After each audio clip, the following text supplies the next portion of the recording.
આથી જોર માયા સત્ય કાર્યના આરંભ થતે આથી અને તાને જળ અડાડવાનું કહે છે. ઇન્દ્રિયોને શુદ્ધ કરો અને શુદ્ધ રાખો. શુદ્ધ ઇન્દ્રિયોમાં જ પરમાત્માનો પ્રકાશ થાય છે. તાર બજડ્યો નથી, પણ તાજુ બજડ્યું છે. સનત કુમારો કહે છે આ ભાગવત ગ્રંથમાં 12 સ્કંદ છે, તેમજ 18,000 શ્લોકો છે. 18 એટલે 1 + 8 = 9. 18 ની સંખ્યા પરિપૂર્ણ છે. શ્રી રામ પરિપૂર્ણ છે. તેઓ નવમીએ પ્રગટ થયા હતા. શ્રી કૃષ્ણ નવમીએ જ્યોતુર આવ્યા હતા. ત્યાં નંદ મહોત્સવ કરવામાં આવ્યો હતો. નંદ મહોત્સવમાં શ્લોક 18 છે. ગીતાજીના અધ્યાય 18 છે. સ્થિર પ્રજ્ઞમાં લક્ષણ 18 છે. રામની 12 તરા અને કૃષ્ણના 100 તરા એવો ભેદ રાખશો નહીં. સંયુગમાં જીવોને તાલરૂપ તર્કના મુખમાંથી છોડાવવાનો હેતુથી ભાગવત કથા કહેવામાં આવી. જ્યારે સુખદેવજી રાજા પરીક્ષિતને આ કથા સંભળાવતા હતા તે સમયે દેવો સ્વર્ગનું અમૃત લઈને આવ્યા. દેવો કહે છે અમે સ્વર્ગનું અમૃત રાજા પરીક્ષિતને આપીએ અને આપ તથા અમૃત અમને આપજો. આથી સુખદેવજી રાજા પરીક્ષિતને પૂછે છે આ દેવો સ્વર્ગનું અમૃત લઈને આવ્યા છે, તે અમે પીવું છે, તે તથાનું અમૃત પીવું છે. રાજા પરીક્ષિત કહે છે સ્વર્ગનું અમૃત પીવાથી શું લાભ થાય છે? સુખદેવજી કહે છે સ્વર્ગનું અમૃત પીવાથી પુણ્યનો ક્ષય થાય છે, પણ પાપનો ક્ષય થતો નથી. તે તથાના અમૃતથી પાપનો ક્ષય થાય છે, તેનાથી ભોજ વસવાનો વિનાશ થાય છે. તેથી સ્વર્ગના અમૃત કરતા આ તથા અમૃતનું શ્રેષ્ઠ છે. પરીક્ષિત કરે મહારાજ કહે છે મહારાજ મારે સ્વર્ગનું અમૃત પીવું નથી, મારે તો તથાનું જ અમૃત પીવું. 7 દિવસમાં જ્ઞાન વૈરાગ્યને જાગૃત કરી ભક્તિ રસ ઉત્પન્ન કરનારી આ કથા છે. આપણમાં જ્ઞાન અને વૈરાગ્ય તો છે, પણ તે સુતેલ છે, તે જાગૃત કરવાના છે. ભાગવત સિવાય તેઓ બીજો તો ગ્રંથ નથી જે 7 દિવસમાં મુક્ત અપાવી શકે.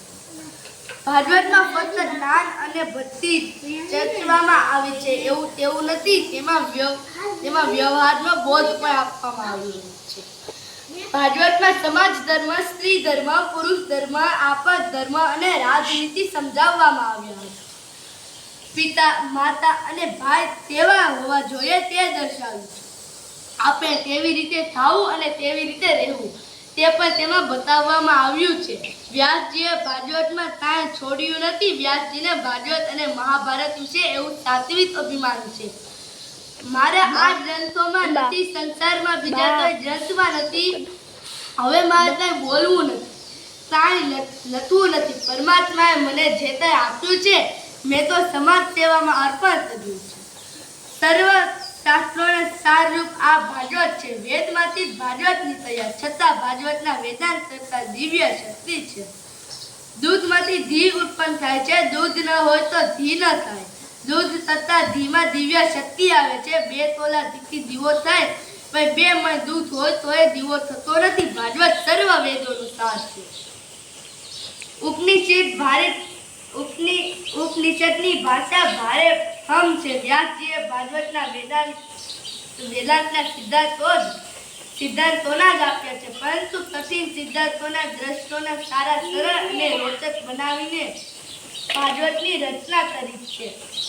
મહાપુરુષો કહે છે ને પરમાત્મા કરતા પણ ભાગવતના વધારે શક્તિ છે. તેટલા જ પુરુષો એવા હોય છે પરમાત્માના દર્શન કરે તો પણ તેમનું જીવન સુધરતું નથી. દુર્યોધને શ્રી કૃષ્ણના દર્શન કર્યા હતા. દુર્યોધનને શ્રી કૃષ્ણે સમજાવ્યું છતાં તે સુધર્યો નહીં.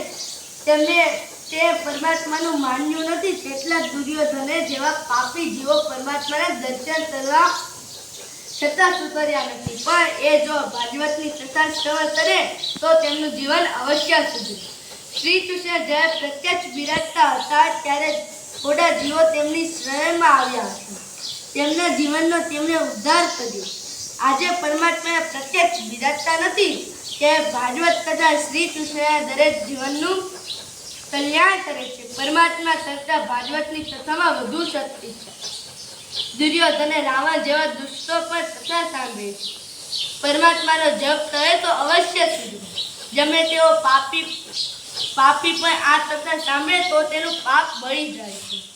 પણ કથા સાંભળ્યા પછી પાપ ન કરો, મનથી નિશ્ચય કરો તે મારો નવો જન્મ શરૂ થયો છે, હવે હું પાપ નહીં કરું.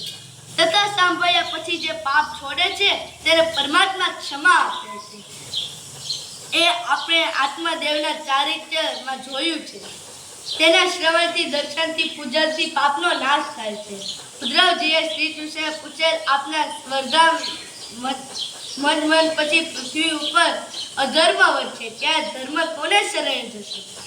આથી શ્રી કૃષ્ણે તેમને કહેલ, મારા ભાગવતનો આશરો લેશો, તેમના ધર્મ તાળ આવી શકશે નહીં.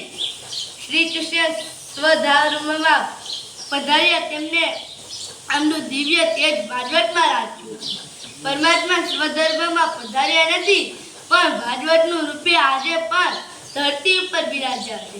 પરમાત્મા ભાગવતના એક શ્લોકમાં બિરાજ્યા છે, તેઓ સર્વના હૃદયમાં બિરાજ્યા છે.